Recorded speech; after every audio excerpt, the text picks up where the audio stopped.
reality concerning our culture and our tradition. Chinese, they are doing their own. Even this God of Israel, we are the color day. Israel still they do their own culture and tradition. Russians, they are doing their own. North Korea and South Korea, they believe in tradition. So now, what am I trying to say? I am not trying to say that going to church is. I don't want people to misquote me. The people I am not fighting to bring down the kingdom of God. The only thing I am fighting the people who are doing business in the kingdom of my Father. So I want them to pack their property and vacate.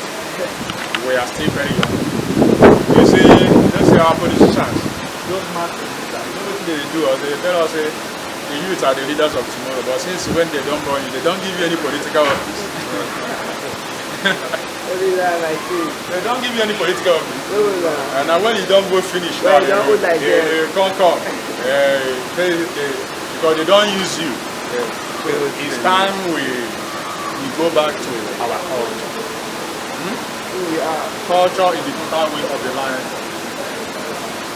Who were your father worshiping before they give you life?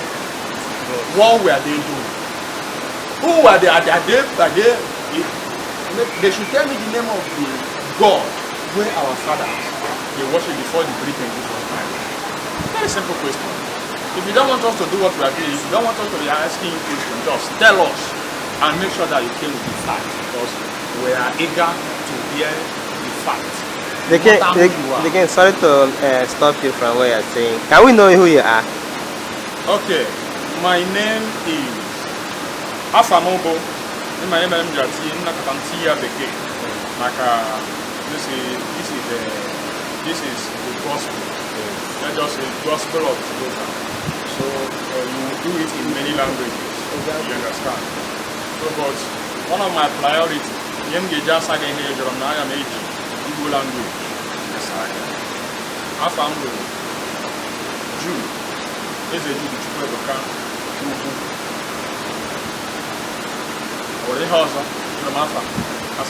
Afa echichimu Eze Oputa Ife Adi. Peace. There's another food. I don't want to hear from the community. I can't want my human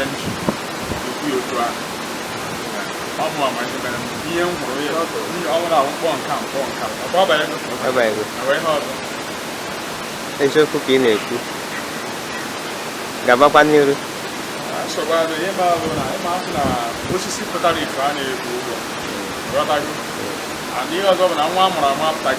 Where you get me for batch now, funny, or less from all around. Oh, yeah. Can you put your eye?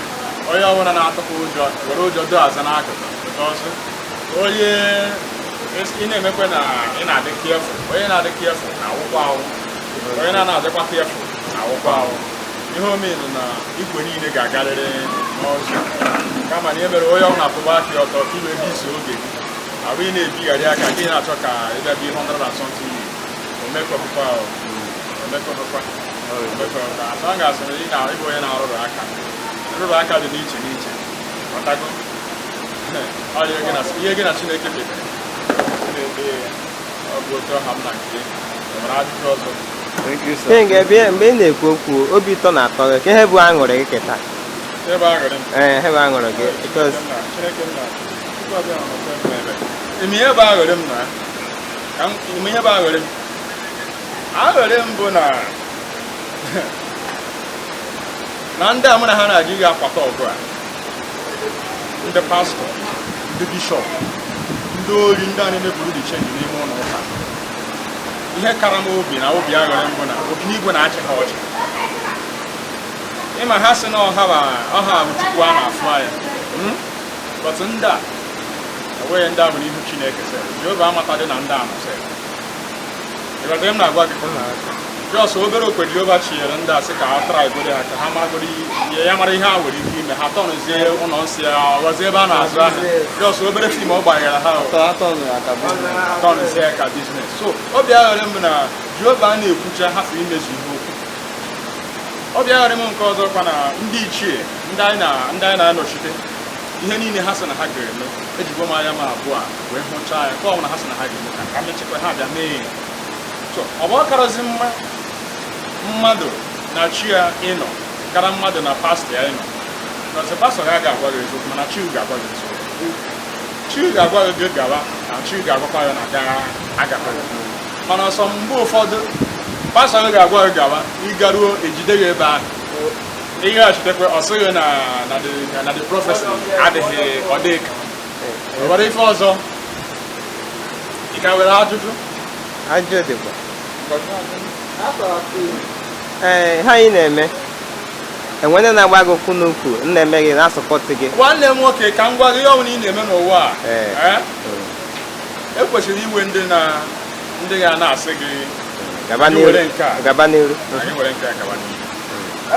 ndị na-asọpọtụ and ana m ala mkpọba afa maka na ife aba n'ụzọ erikakwa ọ bụghị ebe a ka ihe adị otee n'ihe adị mana ịma ije mmiri were ka ụlọ otu ije mmiri si adị onye nke mbụ bụrụ Antonio nọ eke elelele ọnwa bụ omejọ nne ya sị n'ihi mere adị mma mechedepesị ya mgbe na ọ gbara ezigbo nwa ka ọ bụ asị m na ya bụ nwa izizi m mana ndị mmadụ agaghị aghọta ọ na-asọpọtụ na amamihe ọ na-asọpọtụ n'ịga ozi Jehova Chukwu n'ọnụ ya wee na-emekwu ihe ndị a niile ọ chọrọ ka ọ bịa na mmezu na ọpịmata na ekere ọrụ ekere because e nwere ndị bụ ndị amụma wee ndị na-ahụ ahụ wee ndị na-ekwu ekwu so ya bụ nwa amadi Anthony Nọ o so na-akwado onye nke ọzọkwa bụ ndị na-akwado karịrị beta onye nke m kpọgodoro afa bụ n'owu na ndị na-akwadogodo anyị for now then ndị ọzọ anyị na-emezi bụ ọrụ na Chineke chọrọ ka anyị mee o weta resources anyị were ya mee ọ bụ na resources adịkwana maka na mmadụ a na-abara Chukwu na-aghọta na na-adịkwa Chineke adị eme ndị asị na ndị pastọ na branch abịa ha sị na Chineke bụ wee Jehova gwara ndị a Chineke gwaghị okwu ị ga-amata so Jehova wee onye isi m na-akwado anyị ana m asị na oche eze ga-adịrị Amen. Udo.